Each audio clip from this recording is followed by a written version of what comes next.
Carrie Cash was dying. She was 86 years old, and her heart was giving out. The doctors had said it was a matter of days, maybe a week at most. So Johnny Cash did what any son would do. He went home to his mother. It was March 1991, and Carrie was in her own house in Hendersonville, Tennessee. The same house Johnny had bought for her years ago. The same house where she'd raised her children in spirit, if not in fact, keeping the memories of Arkansas cotton fields and hardship and a family that had survived the Depression. Johnny had been staying there for 3 days, sleeping in the guest room, sitting by his mother's bedside during the day, reading to her from the Bible, praying with her, sharing memories, telling her about his life, his children, his music, things they'd talked about 100 times before, but somehow felt important to say again. June had been there too, but she'd gone back to their house to take care of some things. Johnny's siblings had visited, but they'd left for the evening. It was just Johnny and his mother now, late at night, quiet. Carrie was in and out of consciousness. Her breathing was labored. Each breath seemed like it might be the last. Johnny sat in a chair beside her bed, holding her hand. He'd been holding it for hours. Around midnight, Carrie's eyes opened. She looked at Johnny with a clarity that surprised him. For days she'd been foggy, distant, but now she was present, really present. "John," she said. Her voice was weak but clear. "I'm here, Mama," Johnny said, leaning closer. "I need to tell you something." "You don't have to talk, Mama. Save your strength." "No," Carrie said. "I need to say this, while I still can." Johnny squeezed her hand gently. "Okay, I'm listening." Carrie took a shallow breath. "John, my beautiful boy, stop punishing yourself. Jack's death wasn't your fault." Johnny felt like he'd been punched in the chest. Jack, his older brother, dead at age 15 in a saw accident when Johnny was 12. The brother Johnny had worshipped, the brother whose death had shaped every day of Johnny's life since. "Mama, listen to me," Carrie interrupted, her voice gaining strength somehow. "You've carried this guilt for 53 years. 53 years of blaming yourself for something you couldn't control. And I'm telling you now, as your mother, as someone who loved Jack as much as you did, it wasn't your fault. It was an accident, a terrible, horrible accident, but not your fault." Johnny's eyes filled with tears. "If I'd been there, if I hadn't gone fishing that day, if I'd stayed with him." "Then maybe you'd both be dead," Carrie said. "Or maybe nothing would be different. We don't know. We'll never know. But what I do know is that Jack wouldn't want this. He wouldn't want you spending your whole life in pain over something you couldn't prevent." Johnny was crying now, silently, tears streaming down his face. Carrie continued, her voice getting softer. "John, you've done wonderful things with your life. You've made beautiful music. You've helped people. You've been a voice for the forgotten. Jack would be so proud of you. But he'd also want you to be happy, to be free, to live without this weight." "I don't know how," Johnny whispered. "Live, John," Carrie said. "Love June. Hold her tight. That's how you honor Jack, by being the man you were meant to be, by accepting forgiveness, by forgiving yourself." Johnny put his head down on the bed, still holding his mother's hand, and sobbed. All the grief he'd carried for over 5 decades, all the guilt, all the questions of what if and if only, it poured out of him. Carrie reached out with her other hand, weak as it was, and touched Johnny's head. "My sweet boy, my Johnny, you are forgiven. You are loved. You are enough. You always have been." They stayed like that for several minutes, Johnny crying, Carrie stroking his hair like she had when he was a child. Finally, Johnny lifted his head. His eyes were red. His face was wet with tears, but there was something else there too, something that hadn't been there before. A lightness, a release. "Thank you, Mama," he said. Carrie smiled. It was a weak smile, but it was real. "I love you, John. I love you too, Mama." Carrie's eyes started to close. Her breathing became more shallow. Johnny held her hand tighter. "Mama?" Her eyes opened one more time. She looked at him with such love, such peace that Johnny felt it in his bones. "It's okay. I'm ready. And you're going to be okay too." Johnny nodded. "I know." Carrie smiled again.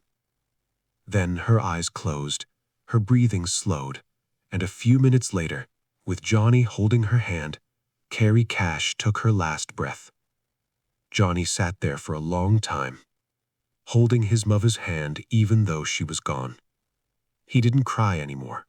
He just sat, feeling the weight of 53 years of guilt lifting off his shoulders, feeling his mother's words settling into his heart, feeling for the first time since he was 12 years old, like maybe he could forgive himself.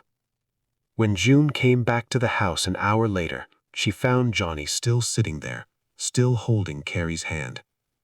"John," she said softly from the doorway. Johnny looked up at her. His face was calm, sad, but calm. "She's gone," he said. June came into the room, put her hand on Johnny's shoulder. "I'm so sorry, sweetheart." "She told me to hold you tight," Johnny said. He stood up, turned to June, and pulled her into his arms, held her like he was holding on to life itself. June held him back, understanding without words that something had shifted, something had changed. They stood there in that bedroom, holding each other, with Carrie's body still in the bed behind them. A moment of grief and release, a new beginning, all mixed together. The funeral was a few days later. Family, friends, people from the music industry, people from church, all gathering to say goodbye to Carrie Cash, the woman who'd raised a legend but had always just been Mama to those who knew her. Johnny spoke at the funeral, talked about his mother's strength, her faith, her love. But he also talked about the last words she'd said to him. "My mother freed me," Johnny said, his voice breaking. "She told me to stop punishing myself, to forgive myself, to live, and I'm going to try. For her, for Jack, for June, for myself." After the funeral, Johnny's siblings noticed a change in him. He was still grieving, of course he was, but there was something lighter about him, something unburdened. "He's different," one of his sisters said to June. "I know," June replied. "Your mother gave him permission to be happy, and he's taking it." In the months and years that followed, people close to Johnny noticed the change. He smiled more easily, laughed more freely. He still carried Jack with him, that would never change, but the guilt wasn't there anymore. The constant weight of what if and if only had been lifted. He started talking about Jack differently, not with the haunted sadness that had always been there before, but with fondness, with love, with acceptance.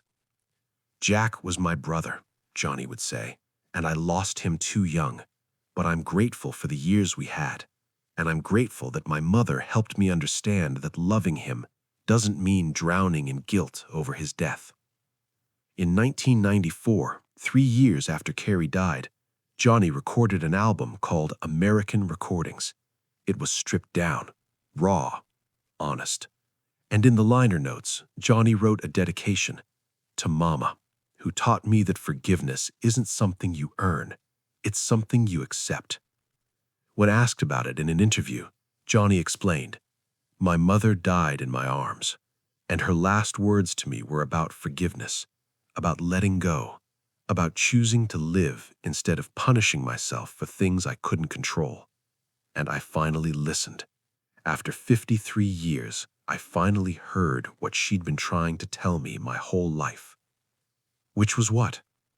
That I'm allowed to be happy, that Jack's death wasn't my fault, that carrying guilt doesn't honor him. Living does, loving does, being grateful for each day does. That's what honors him, and that's what my mother wanted from me. Freedom. June Carter Cash spoke about that night in an interview years later after Johnny had died. The night Carrie passed, something broke in John, June said. Or maybe something healed. He'd carried Jack's death with him for so long, it was like a stone around his neck. And Carrie, in her final moments, reached out and cut that stone loose. She gave him permission to let it go, and he did. Not all at once, but gradually, day by day. He became lighter, freer, more present. It was one of her final gifts to him. Do you think he ever fully forgave himself? June thought about it. I think he got close. I think he understood, finally, that forgiveness isn't about forgetting. It's about accepting what happened and choosing not to let it define you. And that's what he did. He accepted Jack's death. He honored Jack's memory, but he stopped letting it destroy him. And that was because of what Carrie said to him that night. Roseanne Cash, Johnny's daughter, spoke about her grandmother's death and its impact on her father in a documentary years later. My grandmother gave my father something he'd been searching for his entire life: freedom from guilt. My dad had blamed himself for Uncle Jack's death since he was 12 years old, 65 years of carrying that weight.